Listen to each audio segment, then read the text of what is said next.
Mari kita berdoa. Ya, saudara dikasih Tuhan, mari kita, ya, tema kita pada hari ini adalah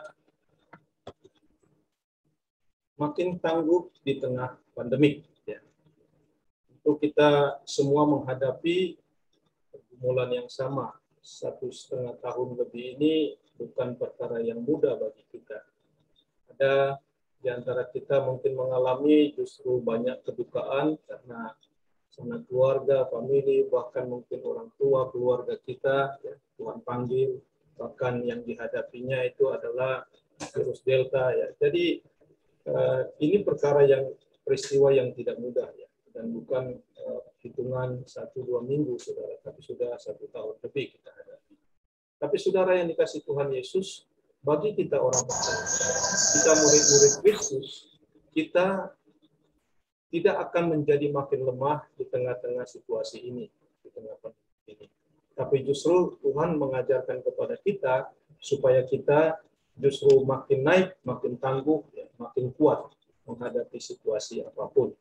Karena itu saudara, kita percaya kita punya kekuatan di dalam Tuhan. Nah saudara, persoalannya bagi kita sebagai orang beriman adalah apakah alat ukur ketangguhan kita? Mari kita renungkan saudara, karena kita dapat saja menggunakan alat ukur masing-masing. Ada yang menggunakan alat ukurnya itu ekonomi, ya. Oke, silakan.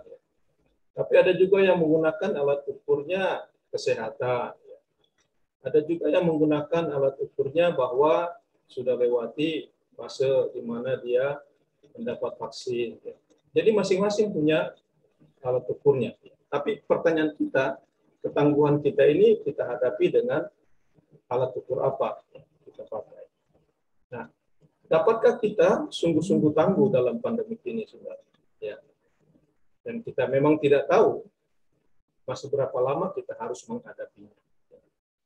Kalau kita melihat sejarah beberapa tahun yang puluhan bahkan ratusan tahun yang lalu tentang pandemi, yang kita lihat jelas dicatat itu menghadapinya sampai 3-4 tahun, ya bahkan 5 tahun. Tapi ada juga kita tahu virus itu hilang sendiri, ya. Jadi kita harus tahu bahwa kita sedang dalam ketangguhan yang kekuatan yang dari Tuhan. Dan yang ketiga, bagaimana agar kita tetap semakin tangguh dalam pandemi ini? Kita perlukan kekuatan yang dari Tuhan. Nah, saudara dikasih Tuhan Yesus, firman Tuhan yang mau kita renungkan pada siang hari ini mengajarkan kepada kita, saudara, ada 2 kebenaran yang menjadikan kita semakin teguh dan tangguh dalam pandemi. Jadi bukan menjadi lemah atau dapat dilemahkan, tapi justru dengan kebenaran firman Tuhan ini kita akan semakin tangguh, semakin teguh. Di dalam 1 Korintus 10 ayat 13 dan ayat 22 kita membaca firman Tuhan demikian. Pencobaan-pencobaan yang kamu alami ialah pencobaan biasa yang tidak melebihi kekuatan manusia. Sebab Allah setia, dan karena itu Ia tidak akan membiarkan kamu dicobai melampaui kekuatanmu. Pada waktu kamu dicobai, Ia akan memberikan kepadamu jalan keluar, sehingga kamu dapat menanggungnya. Ayat 22, kamu akan dibenci oleh semuanya karena namaku. Tetapi orang yang bertahan sampai akhir akan diselamatkan. Ya, saudara dikasih Tuhan Yesus, perikop firman Tuhan dalam 1 Korintus 10 ini disampaikan oleh Rasul Paulus berkaitan dengan keadaan pada waktu itu, banyaknya penyesatan dan penganiayaan terhadap pengikut Kristus. Dan karena begitu banyak pengalaman-pengalaman yang menyakitkan bagi orang Kristen pada waktu itu, maka Rasul Paulus digerakkan oleh Tuhan untuk mengirimkan surat ini kepada jemaat di Korintus supaya mereka tetap bertahan. Termasuk dalam penganiayaan sekalipun, Tuhan hadir. Itu dikatakan pencobaan-pencobaan yang kamu alami itu adalah pencobaan biasa. Tidak melebihi kekuatan manusia. Karena itu, saudara, mari kita lihat kebenaran yang diajarkan oleh firman Tuhan ini. Yang pertama kita lihat, saudara, dalam ayat 13 di sini jelas dikatakan, fokus kita, ukuran kita, standar kita untuk mengerti dan mengalami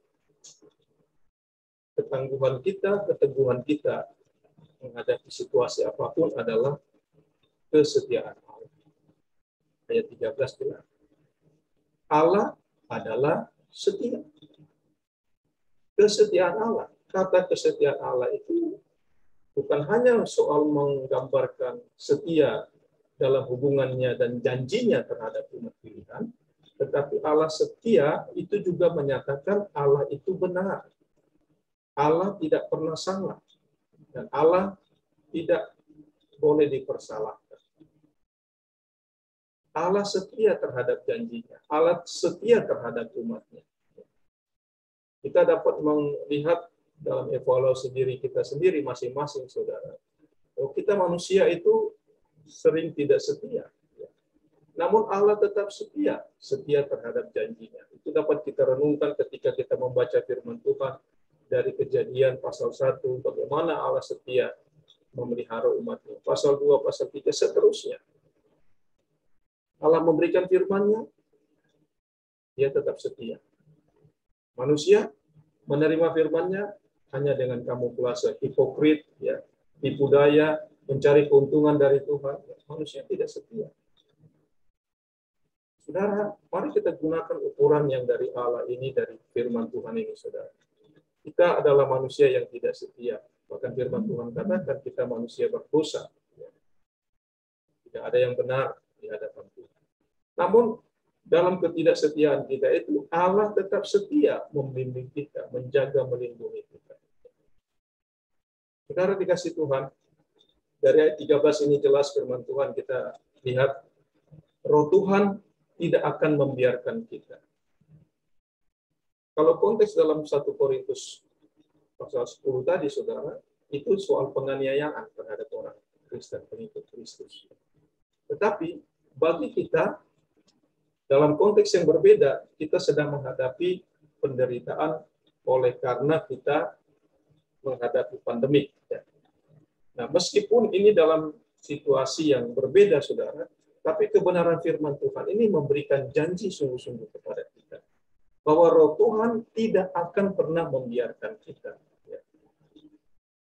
Lalu ada yang bertanya, mengapa kalau begitu kita dibiarkan berduka, kita mengalami pandemi, kita mengalami sanak saudara kita terpapar, atau ada yang meninggal, dan seterusnya. Seringkali kita ajukan pertanyaan seperti itu. Apakah Allah tidak setia? Allah tetap setia, saudara. Bahwa itu bukan milik kita. Orang tua kita bukan milik kita, harta kita bukan milik kita, semuanya bukan milik kita. Itu milik Tuhan. Jadi biarkan Tuhan mengerjakan itu untuk Dia memuliakan dirinya sendiri. Di dalam keadaan seperti yang kita alami sekarang, saudara, Roh Tuhan tidak akan membiarkan kita. Janjinya, ya dan amin, saudara. Dan ini menjadi pelajaran dan peringatan bagi kita sebagai orang percaya, saudara. Jangan lupakan dan jangan tinggalkan kasih setia Tuhan. Kita sudah diselamatkan oleh Kristus. Maka jangan tinggalkan kasih setia Tuhan di dalam Kristus Yesus Juru Selamat kita itu. Roh Tuhan memberikan kita kekuatan di tengah-tengah pandemi. Janji Tuhan jelas. Ketika kita mengalami penderitaan, pergumulan, bahkan kondisi yang sekarang ini, Roh Tuhan hadir memberikan kepada kita kekuatan. Nah, kali yang lalu kita merenungkan tema namanya Immanuel. Ya, Dia adalah Immanuel. Allah yang hadir, Allah yang bersama-sama dengan kita. Allah jugalah yang memberikan kepada kita kekuatan supaya kita tetap berjuang dalam hidup ini. Kita tidak dikalahkan oleh keadaan. Roh Tuhan memberikan kita jalan keluar. Dikatakan oleh firman Tuhan jelas. Pada waktu kamu mengalaminya, Ia akan memberikan kita jalan keluar. Wah, jadi saudara, luar biasa. Di dalam Tuhan, kita tahu kesetiaannya berlaku bagi kita. Maka mari saudara, kita tidak terikat dengan pikiran, dengan mindset, atau dengan segala hal yang menghalangi kita, sampai kita tidak menemukan jalan keluar itu, saudara. Kalau kita bersama dengan Tuhan, situasi apapun yang Tuhan berikan kepada kita saat ini, Dia pasti akan memberikan kita jalan keluar. Hanya persoalannya adalah, apakah kita mau menggunakan semua peluang dan kesempatan itu atau tidak. Nah, kita lihat di bagian yang kedua. Ya. Yang kedua, saudara, ukuran yang harus ada pada kita. Yang kedua, bertahan sampai akhir. Ya. Ayat 22, itu jelas. Ya, ayat 22 dikatakan. Siapa yang bertahan sampai akhir diselamatkan. Saudara, bagaimana kita dapat bertahan sampai akhir dalam kondisi pandemi itu, saudara? Kita harus membangun positive thinking kita, cara berpikir kita, mindset kita, ya, dan mencari peluang-peluang yang baik. Kita tidak bisa bertahan kalau hanya lipat tangan. Ya. Berdoa penting, saudara. Jangan kita katakan kita tidak berdoa. Justru dalam bertahan itu kita perlukan doa yang sungguh-sungguh. Tapi setelah kita berdoa, kita harus mengerjakan sesuatu kita dapat bertahan. Tapi berapa banyak di luar sana, saudara? Ribuan, ratusan ribu. Mereka yang PHK tidak dapat kerja, mungkin makan satu hari saja itu sudah bersyukur mereka. Mengapa kita tidak membangun positive thinking di dalam keadaan seperti ini? Mari kita lihat, saudara, bagaimana banyak hamba Tuhan dalam kondisi ini. 1,5 tahun dia tidak bisa khotbah misalnya. Mari kita lihat, saudara. Bukankah itu cara Tuhan memelihara? Di dalam 1,5 tahun itu, Tuhan masih pelihara hamba-hambanya. Tetapi bahkan di pedalaman-pedalaman, di daerah-daerah, itu banyak hamba Tuhan yang setia. Mari kita bangun positive thinking dalam melihat semua peluang, saudara, untuk kita bertahan sampai akhir. Yang kedua, saudara, kita lihat dalam bertahan sampai akhir kita harus mengenali diri kita sendiri. Firman Tuhan sudah katakan dengan jelas ya, di dalam Matius pasal 10 itu, paling tidak Tuhan memberikan kepada kita minimal satu karunia, satu talenta. Mari kita kenali diri kita dan lihat diri kita masing-masing, apa karunia yang Tuhan berikan kepada kita. Kalau satu, jangan hanya dibiarkan tetap satu. Kita harus lipat gandakan, kita harus kreatif, kita harus membangun segala cara untuk dapat melipat gandakan itu. Bukan hanya soal cari untung, saudara, tetapi bagaimana kita dapat mengembangkan karunia atau talenta kita di tengah-tengah pekerjaan kita, dalam profesi kita masing-masing. Kalau kita mengenali profesi kita ini adalah cara Tuhan memelihara kita, maka kita harus kembangkan ini. Saudara, kalau Tuhan berikan 2, kita lipat gandakan, maka akan menjadi 4. Berarti akan lebih lagi. Dan itu juga dapat membuat kita lebih lagi untuk memuliakan Tuhan. Mari kembangkan, saudara. Dalam bertahan ini, sampai akhir, kita harus lipat gandakan itu. Yang ketiga, kita lihat, saudara, mari kita mengenali potensi diri kita. Kita kenali diri kita masing-masing. Dalam situasi yang berat sekalipun, saudara, potensi diri kita yang baik dan benar diberikan Tuhan ini, karena kita adalah ciptaan Tuhan, yang mau kita gunakan untuk memuliakan Tuhan. Selama ini mungkin masih terpendam, Tuhan mau kita angkat, kita expose, ya, kita gunakan. Ya, sekarang kita lihat di tengah-tengah lingkungan kita, seperti misalnya di kompleks, di klaster, di perumahan di mana kita tinggal. Begitu banyak sekarang UMKM yang muncul, ya. Bahkan yang berdagang dengan menggunakan sosial media. Karena selama ini terpendam mungkin, tapi ketika situasi pandemik berkepanjangan harus bertahan, baru dia kemudian bangkit. Dan ternyata banyak yang sukses. Karena itu perlu ada evaluasi SWOT. Kekuatan kelemahan kita apa, supaya kita dapat bertahan, memperhitungkan bagaimana kekuatan kita yang sesungguhnya. Saudara dikasih Tuhan Yesus, firman Tuhan ini jelas menguatkan kita bersama saudara. Baik saudara dan saya, kita bersama saudara. Firman Tuhan katakan, pencobaan-pencobaan yang kamu alami ialah pencobaan-pencobaan biasa yang tidak melebihi kekuatan manusia. Maka kita harus menyadari bahwa kita terbatas, kita tidak sempurna, dan kita manusia yang lemah. Kita hanya dapat kuat bila kita tetap mengandalkan Tuhan. Amin, saudara. Tuhan punya kekuatan yang lebih untuk menolong saudara dan saya. Maka mari kita berharap, percaya, terus bersandar di dalam doa dan kerja nyata kita, pengabdian kita. Mari kita lakukan yang terbaik untuk Tuhan. Tuhan pasti akan menolong kita dengan rohnya. Dalam Matius pasal 24 ayat 13, firman Tuhan katakan, akan tetapi orang yang bertahan sampai akhir akan diselamatkan. Saudara dan saya adalah bagian yang diselamatkan karena kita percaya kepada Tuhan Yesus Kristus. Karena itu yang Tuhan mau dari kita sekarang bertahan. Bertahan itu dapat ke dalam diri, dalam keluarga, tapi juga kita harus bertahan keluar. Sebagai bangsa dan negara, kita harus bertahan dalam keadaan. Mari kita ikuti semua aturan pemerintah, apa yang sudah dibuat oleh pemerintah itu tujuannya baik. Termasuk di dalamnya kita ikuti vaksinasi. Kita sedang dalam bertahan. Jadi Tuhan mau saudara kita ambil bagian di dalamnya. Dan Tuhan akan membawa kita sampai kepada kebenaran. Kita boleh katakan dalam situasi ini, silakan datang percobaan. Tapi aku bersama dengan Tuhan. Aku seperti seorang yang sedang bermain surfing di atas ombak, saudara. Seorang yang bermain surfing, dia tidak pernah cari ombak yang kecil. Kalau hanya ombak yang kecil, dia akan cepat jatuh. Tapi dia akan pergi ke tempat-tempat di mana ada ombak besar. Di sana dia akan menjadi lebih senang dan sukacita.